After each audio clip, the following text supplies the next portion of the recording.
Huntress behind the scenes broadcast. Hey, Northblast. Blast is that guy on Trip that left that message about the chip thing not being true. Yeah, Jack's a fucking skeptic. He's a good. You should see all the. I put the evidence up. And I said it's just in the wording. You just can't. You're just not reading it right. Let me break it down for you. So I showed him. I gave him the exact paragraph, page number, part, section where it says that they.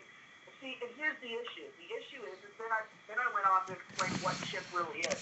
See, the word isn't microchip. The word is chip, and it's actually an acronym for Children's Health Integrated Program. Yeah. And that's where everybody's confused, right? However, they did sneak the word device in there, and then there's a whole other corporation, the medical device company, that is creating the hoax that is meant as a microchip implant so they can actually sell products. So it's all this big, like universal thing, but why they threw the word device in there and data is really interesting. Yeah, right? Yeah. So, but if you read it correctly, it pretty much says that all children under the Child Integrated Out will receive some sort of data device, which whether or not that's an implanted microchip or if it's just them collecting data and giving it to this company, I mean, who knows? But they use the word chip for Child Healthcare Integrated Program. It's actually an acronym, not so much an actual microchip. Huh. That's awesome. Thank you. I'm like to be. But I doubt it on it. No Jack whenever possible.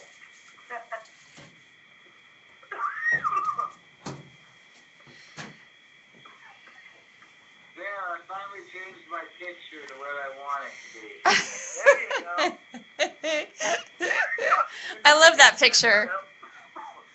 That was the best concept fucking Comic-Con, man. Last time That's my Gillette phone, dude. Yeah, I'm like, if I would have had cocaine, I would have asked him if we could go snort some off a stripper's titties.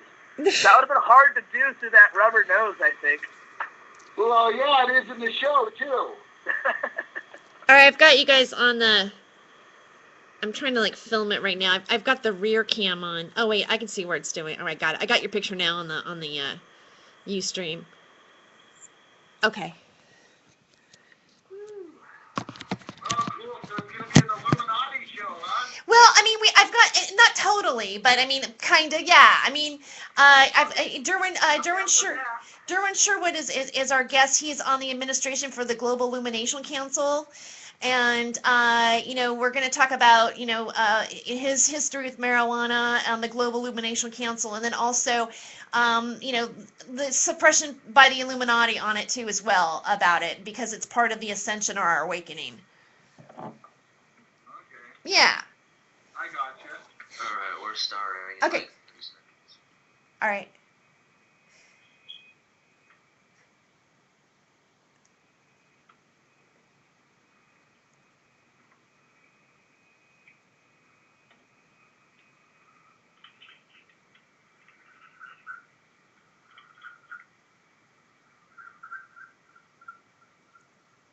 Have a good show, guys.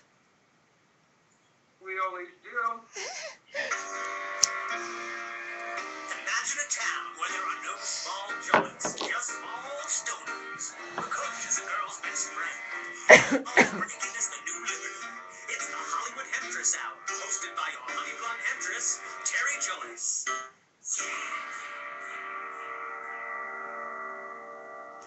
Welcome to Hollywood Hemptress Hour. On the Time for Hemp Network on iHeartRadio. I'm Terry Joyce, your host, and with me I have co-hosting Kevin Korn from Hardcore Entertainment, also producer and cast member of Trips, and Northblatt Forsgren, also cast member and producer of Trips. Welcome back to the show, you guys. Yeah. Is it me, or did that opening sequence have a little bit of like, it felt like you were a little bit on an acid trip? Yeah. There was like a little, I'm like, okay, that was a really good bong hit. No. I don't know what it'll sound like on the other end, but sometimes things sound a little funky on Skype. Actually, we do have a really great show happening today, and because unfortunately, and I want to thank our guest for being here because in his time zone, it's actually 3 a.m. in the morning, and so since we only have this 1 hour with him, I wanted pretty much get our show started off with him. Our guest is an administrator for the Global Illumination Council, which is an online spiritual activist community, and it's got many members, and there's all kinds of things that you can learn, from, the Illuminati. We were talking about that a little bit before the show, to, spirituality, meditation, light worker, star seeds, UFOs, chemtrails, Anonymous, Occupy. It's a website where, like I mentioned before, we were talking about how the mainstream media is not covering a lot of like what's happening in the world, for example, Occupy or protests, but on the Global Illumination Council, there'll be a protest happening in Spain, and it will be live streamed there for people to see, where most people in the world won't even know that that's happening. Anyway, I would like to invite to welcome to the show Derwin Sherwood. He's an administrator for the GIC. Welcome to the show, Derwin. Hey, thanks for having me. I'm really glad to be here. Oh, that's great. We're really happy to have you. One of the reasons why I am also an administrator for the Global Illumination Council, and I've just become an administrator. I think like maybe it's been like a couple months or 6 weeks, a little bit before I started doing this show. And one of the reasons why I joined the Global Illumination Council was because based on, and again, I do feel like, there is an awakening happening on the planet, and an awareness that is very exciting right now. And I have to say that my entire association of marijuana is basically kind of surrounded around that. And it wasn't until I experienced being in a raid at a medical marijuana dispensary in California that part of me realized that something was really wrong with what I thought, America was about. And having that realization, and also starting to smoke more marijuana, I began to question my government, question, the system, and it was almost like the falseness of everything, advertising. All of it started to come into being, as if like you can see the blueprint seeping into a clearer picture.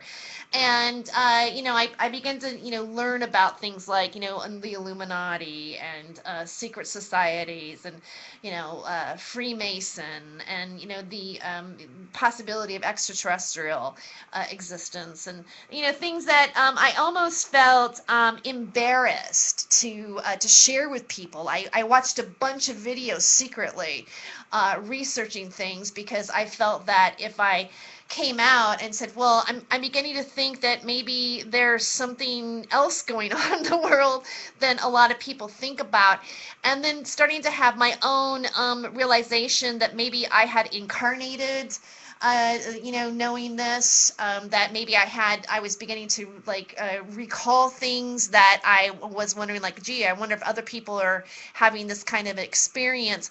And when you start talking about, psychic ability, or that you're starting, like, you maybe be able to feel energies or read energies, or you start to work with the chakra system, or you start exploring subject matters such as Kundalini, or and how the light body that we have, a light body and density of consciousness and physicality and quantum physics, and all of these things are very interesting subject matters. But I felt that the community of people that I actually existed with in my own life were people that I was fearful that either I wouldn't be able to communicate with them, or that I would have a judgment or I would get ridiculed or criticized, and I felt somewhat sensitive to that possibility. And it was at that time that I stumbled on a video of Dr. Bernard Alvarez.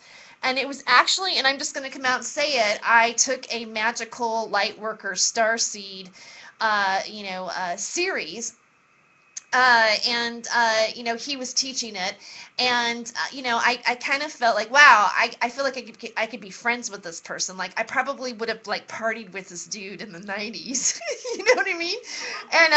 And so I go, wow, he's, you can tell when somebody's sincere about what they're teaching, or believing in, or whatever. And so one of the things that he said was, like, you want to avoid drugs like alcohol. He goes, cannabis is okay, marijuana is okay. And I went, wow, this guy's saying that marijuana is okay. And because of that, I joined that community, because a lot of times a lot of the other spiritual communities that are out there, if you are pro cannabis or pro hemp, I had experienced some discrimination. And and then there was a dialogue on 420 about what was going on surrounding marijuana laws, and this and that, and they all and there was also a mention of my friend Lynette Shaw, who was being investigated by the IRS. She was a longtime dispensary owner, the first original one in Marin County, and the IRS was going after her, telling her that because of the fact that marijuana is federally illegal, she has no right to write any of her businesses expenses or whatever off on her taxes, and they were suing her for like, a couple $1,000,000. And so I'm like, wow, I didn't even know that I didn't even know my friend was going through that until I saw this in the Global Illumination Council. And I made a comment, and, there's some dialogue ensued, because I rarely talked about anything on the site, because I was still kind of shy. And Dr. Bernard Alvarez asked me to be a guest on his show. And at that point, there's been a lot of dialogue in that community about marijuana and marijuana usage, and how we feel about it culturally, and what part it plays in our lives, and what we do think that it might play with, the Illuminati, and maybe that's why they want it to be so illegal. These types of dialogue and exploration happens here, and my guest created a forum a few weeks back about his own usage, and it was very beautifully written, and so that's why I really wanted to have him on as a guest. So welcome, Durwood. Great. Well, actually, it all started when after I got to college at 18, I went into college with a deep-seated depression. I moved from the coast of North Carolina to the mountains of North Carolina. I had like one friend, and I was living with someone I had never met before, and I had been depressed from probably 9th grade till 12th grade, and once I got to college, it just kind of increased, because I had very few friends, and I also kind of placed a lot of emphasis on being in a relationship, and so that was a really unhealthy place for me to be. And I had actually only smoked really low grade marijuana. We call it swag back home. A lot of people call it Reggies, and it didn't really affect me like it did when I got to the mountains, and I found out that real weed, real marijuana, is actually what people refer to as kind bud, and what you see in High Times magazine, that's actually what it's supposed to look like. And that's the medicinal stuff. You can't really, I'd say, the regular stuff can be used as medicinal, but I've had great friends that were card holders that were like, no, that's crap. That's not going to do anything for you. And when I started smoking legitimate marijuana, it kind of opened me up, and I think that's the basis that it happens on the Ascension for. It helps your mind open up to the possibilities of so many other things, like meditation, like you were talking about a few minutes ago, meditation, and just different mind be, different way to think about things, and it helps me at that point to realize, hey, it's not that bad, it's not worth killing myself over because I don't have a girlfriend. It's not really, it's not something that I need to be sitting here thinking to myself, I want to die. I don't want to live anymore. I had marijuana to smoke. And some people say, well, dude, you're using a crutch. You're just leaning on the crutch there. And I'm like, oh, you know what? I'm alive.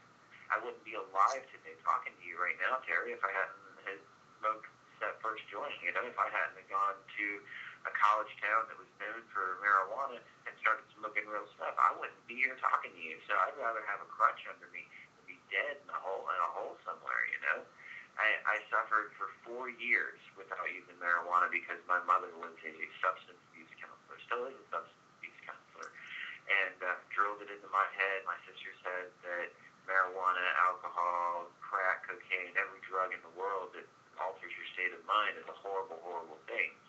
And she's kind of an ex-hippie too. She likes to meditate, and she really likes the idea of, she tried to learn hypnotism to help people get off of, she deals with a lot of like crackheads, a lot of people who are going to lose their children if they don't get off of crack and cocaine, and mothers who are drinking while they're pregnant, she deals with bad stuff.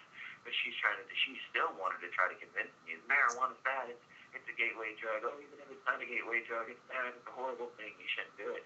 And here I am now at 28 thinking to myself, damn, she held a cure for my depression away from me. And I love my mother dearly, I'm not gonna be pissed off at her, but that pisses me off that the Illuminati wants to push that agenda. They're gonna train someone like my mother to believe this is true, that they're gonna train doctors to give a patient chemotherapy, or that they're going to give a patient Prozac or one of these horrible medications that has caused suicide, before they're going to actually tell you, oh, actually marijuana is a really great cure for all these different things. And that kind of boils my blood. It's not my mom's fault. It's not the doctor's fault. It's the misinformation that they received when they were in school. And that's where it starts. It starts in college when all these people are going to school to try to become a doctor or a lawyer or a psychologist or whatever, and then they're told that these drugs are bad, and then they're told pharmaceutical. That's just two negative things right there, But I guess over the years it just developed into well, this is definitely something that the goddess gave me, because I've been pagan since I was 15. And I realized that Mother Earth put marijuana on this planet as a gift for us. If you're Christian, the Bible says God created every seed-bearing plant, and behold, it was good. It doesn't say, and everything was good except marijuana. And that just kind of burns me up that Christians are like, oh, this is so horrible, this is bad, this is terrible, it's the devil's work. No, God created the plants. And I'm not Christian, so in my opinion, Mother Earth just had another daughter. And when I started tripping LSD in 2008, that was 2008 from 1968. It was 40 years, or exactly 40 years later for me. I had my summer of love, and I realized that there's an essence behind cannabis, a spirit of cannabis, and we have named her Mary Jane by calling her that for years and years and years, and she likes that now. And she is a deity, in my opinion. You might want to consider her a spirit. I would consider her a deity because she saved my life. She gave me a new life. She gave me a reason to live. And without that, I wouldn't be here. So I'm going to give her as much thanks as I can to show that this is what it means to me to be alive today. I was in different normal groups when I was in college and fighting for legalization for years. We held events and all. And big stoner town, we could hardly get anybody to come out. But I guess that's their paranoia and their lack of motivation. That's a problem in that community, I find too. And sometimes, it's almost like there is. I agree with you. I'm sorry I interrupted, but yeah, I've seen that. Yeah, well, it definitely was very frustrating. I did it for 5 years, and we had 10 10 people come out maybe at our really big meetings. And then our yearly events, we'd have 20, 30, 40, 50 people come out, and we'd have a good time and pass out some literature, and it was always a lot of fun, have live music and stuff. But, I mean, it was kind of just disconcerting to know that there's all these people sitting around smoking weed in their basement, but they're not going to come out and try to help.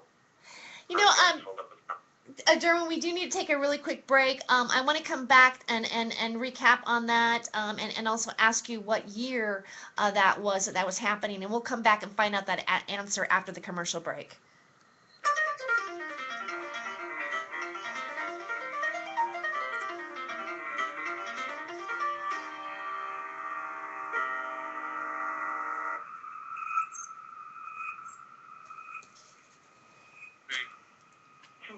Huh?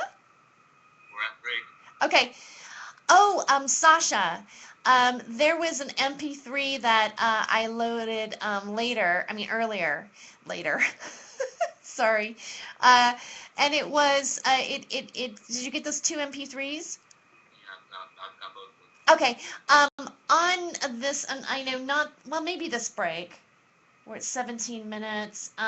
If we do get to it, I'll announce it. So just, if you could just kind of just be on spot for me when I talk about it, or I'll just do it after the second break. But the one I want to play is the population control one. You want to do it after this break? Well, yeah, okay, but I mean, I want to introduce it, I want to talk to Derwin and then set it up. Okay. I don't want it to play right after the commercials. I want to talk about it with Derwin and set it up and then play it. That's fine. Okay, thank you. So I got a question. Do you shake this up a bit, Terry? What? We're gonna shake this up a bit. I almost fell asleep during that first 15 minutes. No offense. Really? Yeah, that was really just kind of drawn out. I liked what we were talking about. The subject was good. It just it just kind of lost me about 5-6 minutes in. Okay, I'm sorry. Now, I was texting the Northblatt, telling him I was like, we need to jump in here. We need to say something. We need to jump in, but we never did. We just kept going, yeah, and then we took a commercial break. So I figured I'd let you know at commercial break. Okay. Okay. Yeah, we gotta pick this up. Okay. I don't know. I like the subject matter. I think the subject matter is definitely not. It's good. I like what we're talking. No, the subject matter is great. It's great. We just got to pick it up a little bit. I really dig what he's talking about as far as people not getting out to do. Everybody's supposed to smoke in their basement and not want to do it. That's exactly what I've been saying. That's why the government probably wants to legalize pot. Although I understand why the Illuminati doesn't want to, but I'm pretty sure they're. Okay, but let's say this for the show. Right. Okay, so let's go into this now. Now on the second break, let's just go into that part of it. And Well, do your population control thing. well, but that doesn't have to happen. I'm not gonna. We're already on this topic, so I wasn't gonna go right into the population control thing. Well, that ties into everything too, though. So Right. But if we don't do it the first break, then we don't do it the first break. On this break. Let's just go and see what flows naturally, and then we can just always bring it up on the second break. Sounds good. Okay.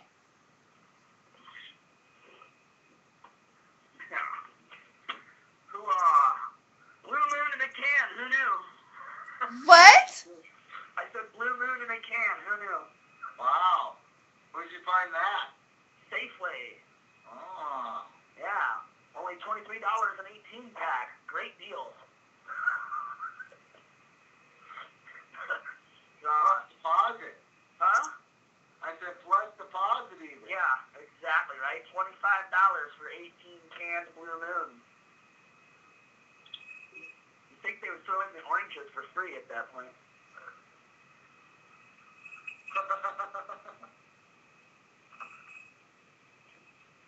I do have a question for our guest here. For you too, Jerry. Back in 2 seconds. Oh, okay. Well, let's do it on the air. I'll ask it on the air. Okay.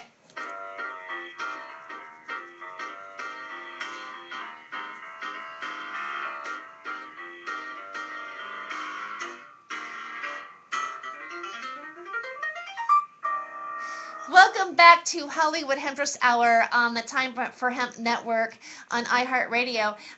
We are in studio with Kevin Korn from Hardcore Entertainment and North Platte Forsgren from Trips, also Kevin's with Trips, and my guest Derwin Sherwood from the Global Illumination Council. And I'm Terry Joyce, your host. Welcome back, you guys.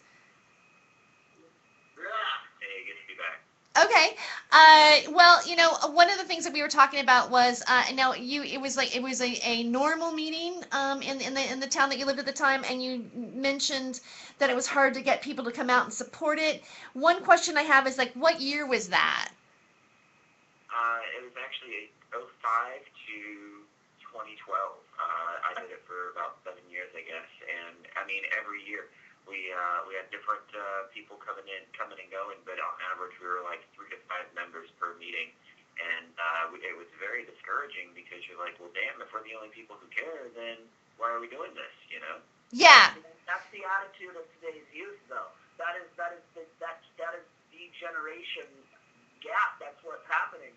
We actually had somebody on the show who actually I think said that. Was like, the guest actually said, well, no one else is doing anything, so why should we? Nobody believes that one person can make a difference anymore, Definitely. But we know what's right. We got to fight for what's right. And even if the whole crowd is going in the opposite direction, if they're going the wrong way, we got to go the other way. But Derwin, what age group was that? I mean, were they just young people, or are some of the people that would be there, in their 60s? No, I'd say probably about 18 to 25. Okay. We didn't have anybody that was over that range because it was meeting on campus too, and so I was like the only non-student at that time. I was going to community college, and this was at the university, and but I had a realization early on at 18 when I started smoking that I didn't want to be that stereotypical Pineapple Express kid who was just just really out of it all the time. I wanted to be able to say I can get my shit done. I got a degree from community college, which means nothing now, expensive toilet paper. But I got a degree, and I've held down jobs this whole time that I've been smoking marijuana. Sometimes I had 2 jobs while I was smoking, and I've got a great work ethic. I just started a new job now, and my new job loves me dearly, and they want to make me a manager already. I've been there for a month, and so I mean it's a matter of motivation and setting a good example. Because if you just want to sit over in the dark and smoke a bowl and watch YouTube all day long, then you're not going to get anything done. And then people are gonna see that. They're gonna say, well, why are we gonna legalize marijuana when you're doing that? Well, there's no medicinal purpose.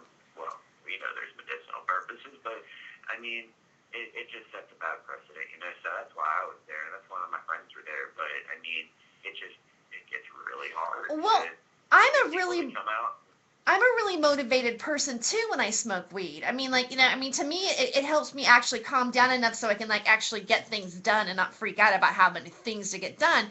Now, Kevin, has a feeling that, that the Illuminati or the powers that be want to give it to us so that we will, society will become more docile.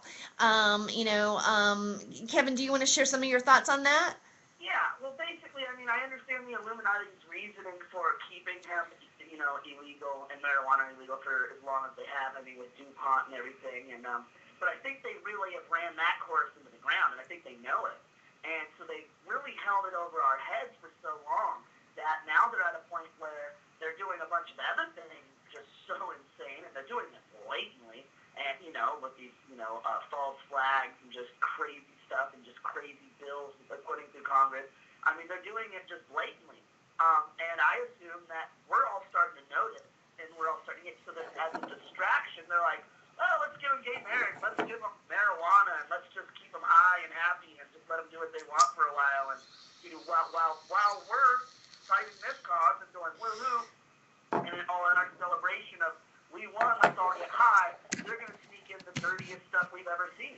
And I really believe that's the idea. The idea is it'll be done right under our noses, but because we got this small victory, it pretty much gives them a couple of years to do whatever the hell they want. And I think that's going to be a crazy couple of years. Right? How many years do you think it's going to take for them to genetically alter marijuana enough to where it's garbage?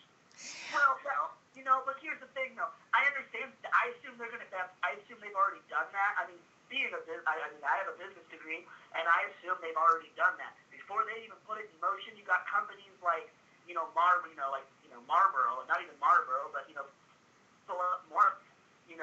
These companies, they've already got hot growing somewhere, and they've already got it rolled up with a bunch of chemicals in it that keep them, so they don't go bad. I'm sure these are already made. Yeah, but maybe they are, but you're going to have, you do have those people that are going to want things to be organic and pure, just like and it's a plant that you can keep growing. And I think that might, yes, there's a possibility. See, that's the whole thing.